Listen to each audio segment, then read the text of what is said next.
नमस्कार, आप देख रहे हैं पॉलिटिकल आइडिया और मैं हूं प्रदीप कुमार। मित्रों, आज हम बात कर रहे हैं झंझारपुर विधानसभा सीट की और बात कर रहे हैं मुकेश सहनी की। और मुकेश सहनी का लेफ्टिनेंट, एक नया उम्मीदवार मुकेश सहनी को मिला है झंझारपुर विधानसभा सीट पर नीतीश मिश्रा का मुकाबला करने के लिए। सवाल यह उठता है कि बिंदु गुलाब यादव, जो कि मधुबनी में जिला परिषद की अध्यक्ष है, युवा है, तो क्या एक युवा बिंदु गुलाब यादव, जो जिसकी की छवि एक तरह से कह सकते हैं यंग टर्क की बनी है, युवा महिला है, काफी संघर्षशील है, तो क्या वो सीट नीतीश मिश्रा से छीन पाएंगी?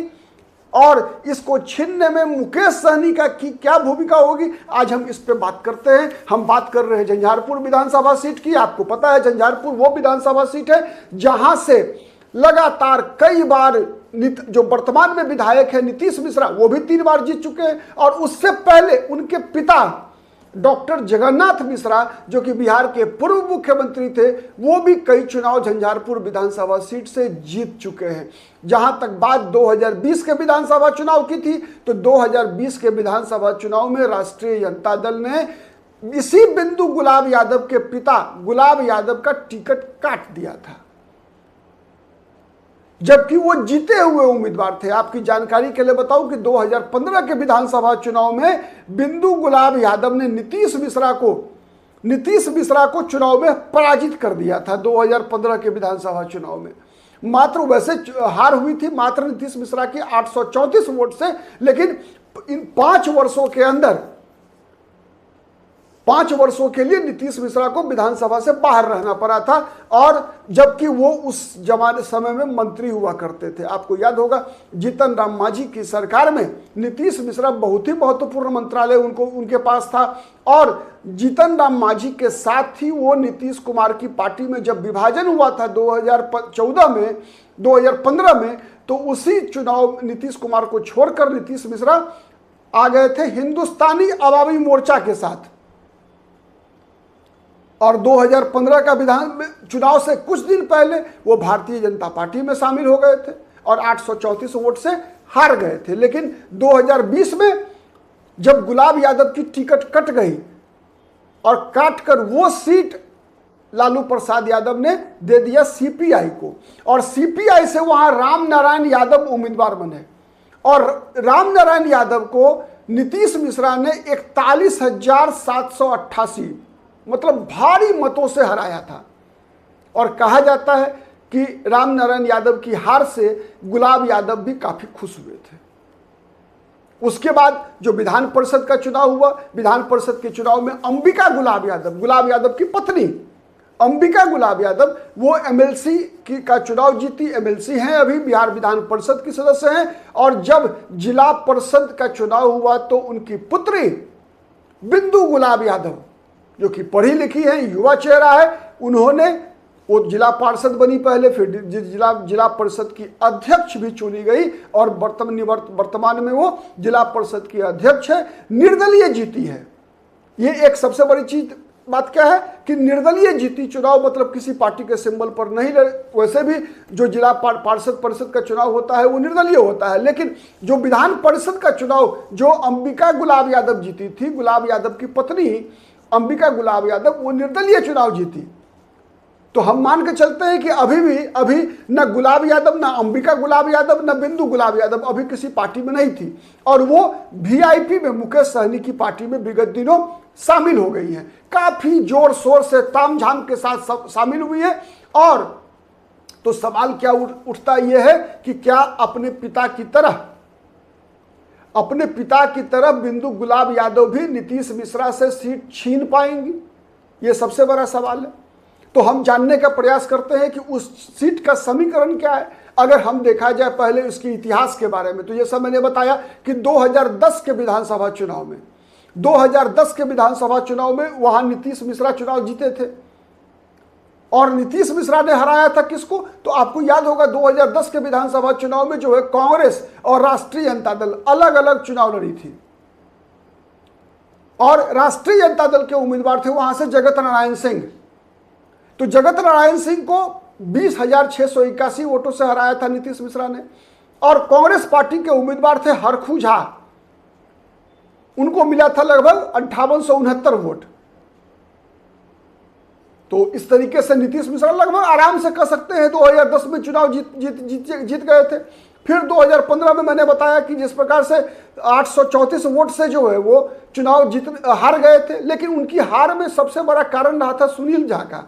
एक IITian वहां से लड़ रहे थे निर्दलीय उम्मीदवार के रूप में, ठीक है। तो उनको लगभग 7000 जो वोट मिला था, वो वोट काटना सुनील झा का नीतीश मिश्रा की हार का सबसे बड़ा कारण था। क्योंकि सुनील कुमार झा की जो छवि थी क्षेत्र में, वो एक ईमानदार, एक पढ़ा लिखा, वैसे पढ़े लिखे नीतीश मिश्रा भी है, तो एक छवि इस प्रकार की थी जिससे कि कहीं ना कहीं नीतीश मिश्रा को बहुत भारी नुकसान हुआ था और गुलाब यादव चुनाव जीतने में सफल हो गए थे, ठीक है। तो केवल आपको सुनील झा को ही नहीं देखना चाहिए, बल्कि सुनील झा ने जो वोट काटा उससे नीतीश मिश्रा का नुकसान हुआ। लेकिन साथ ही उस बार CPI अलग से लड़ी थी चुनाव, तो CPI के भी उम्मीदवार थे राम नारायण यादव, तो उनको भी मिला था वोट 4500। तो आप कह सकते हैं कि दोनों बराबर हो गया, नहीं। तो इसीलिए वहां पर अगर सीधा मुकाबला अगर हो तो फिर समझ में आए कि स्थिति क्या होगी। लेकिन अगर वोट समीकरण का बात अगर करें तो झंझारपुर जो विधानसभा सीट है, जो नया परिसीमन के बाद झंझारपुर विधानसभा सीट में ब्राह्मणों का वोट बढ़ गया, एक पहले की तुलना में ज्यादा बढ़ा है। नीतीश जब डॉक्टर जगन्नाथ मिश्रा लड़ा करते थे, या फिर नीतीश मिश्रा भी 2005 का विधानसभा चुनाव लड़े थे, तो उस समय में जो ब्राह्मण की वोट की संख्या थी उसकी तुलना में अब थोड़ा वोट बढ़ गया है।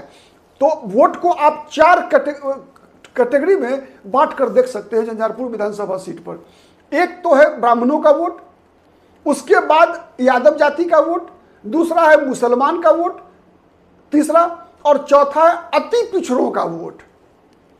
यह समीकरण है वहां का। अब देखिए इसमें कि अगर हम नीतीश मिश्रा के साथ मानकर चले तो ब्राह्मण का वोट एकजुट है, क्योंकि अगर कोई दूसरा उम्मीदवार वहां से नहीं आता ब्राह्मण जाति से, तो फिर नीतीश मिश्रा के पक्ष में मान के चलिए आपकी ब्राह्मणों का वोट एकजुट होगा। यादव वोट निश्चित रूप से जब वहां बिंदु गुलाब यादव चुनाव लड़ेंगी तो बिंदु गुलाब यादव के साथ यादव का वोट जाएगा। यदि कोई दूसरा दबंग यादव निर्दलीय वहां से चुनाव नहीं लड़ा या फिर किसी अन्य दल पर अन्य समीकरण से चुनाव नहीं लड़ा, तो लगभग 100% वोट यादवों का बिंदु गुलाब यादव को और ब्राह्मणों का नीतीश मिश्रा को। मुसलमान का वोट निश्चित रूप से जाएगा जो बीजेपी के खिलाफ लड़ेगा, मतलब बिंदु गुलाब यादव को मिलेगा। अगर वो VIP से लड़ती हैं चुनाव और गठबंधन में रहकर लड़ती हैं तो निर्विवाद रूप से मुसलमान का वोट भी बिंदु गुलाब यादव को मिलेगा। तो बिंदु गुलाब यादव के लिए एडवांटेज है। अब आइए चौथा ब्लॉक जो है अति पिछड़ों का, जो सबसे महत्वपूर्ण वोट बैंक है वहां। तो अति पिछड़ा वोट बैंक जो है वहां पर, उसमें देखिए आप कि बेसिकली 3 कैटेगरी है। एक है जिसे हम कहते हैं वैश्य वर्ग का वोट, जिसमें तेली आता है, तेली, सूढ़ी और जितने भी वैश्य की उपजातियां हैं उनको आप रखिए एक साथ।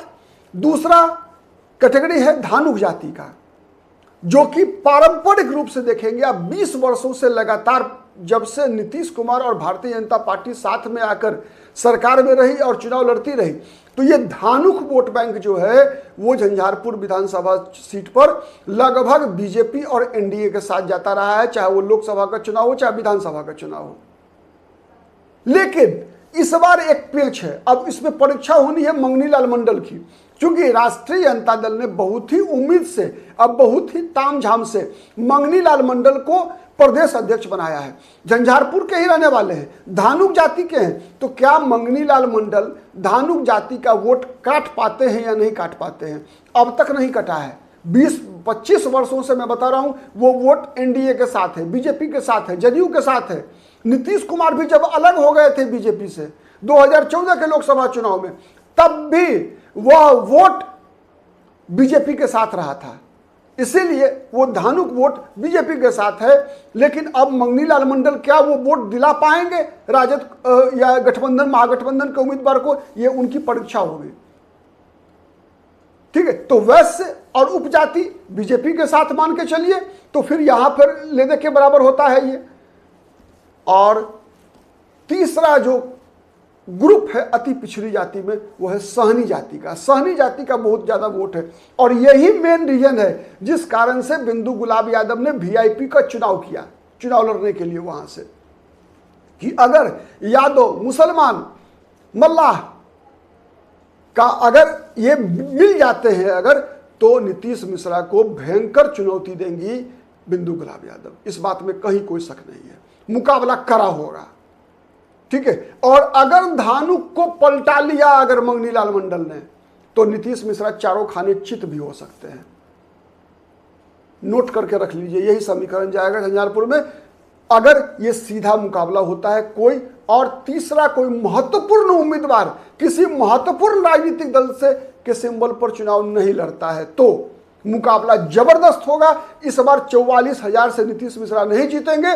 मुकाबला वैसा ही होगा जैसा बिंदु गुलाब यादव के पिता के साथ नीतीश मिश्रा का मुकाबला हुआ था कि नीतीश मिश्रा 834 वोट से हारे थे। तो जीत किसकी होगी, हार किसकी होगी, कह नहीं सकता, लेकिन मुकाबला मजेदार होगा। बिंदु गुलाब यादव की छवि भी अपने पिता से बेहतर है। उनके पिता आज जेल में भी है, मैं बताऊंगा आपको, एक माने बलात्कार के कांड में जेल में भी है, ठीक है। हो सकता है कि उसका नुकसान भी हो जाए बिंदु गुलाब यादव को, जिसका नुकसान की भरपाई मुझे लगता है कि अब बिंदु गुलाब यादव अपनी व्यक्तिगत जो उनकी छवि है उससे कर सकती हैं। आज के लिए इतना ही, बहुत बहुत धन्यवाद, नमस्कार, जय हिंद, जय भारत।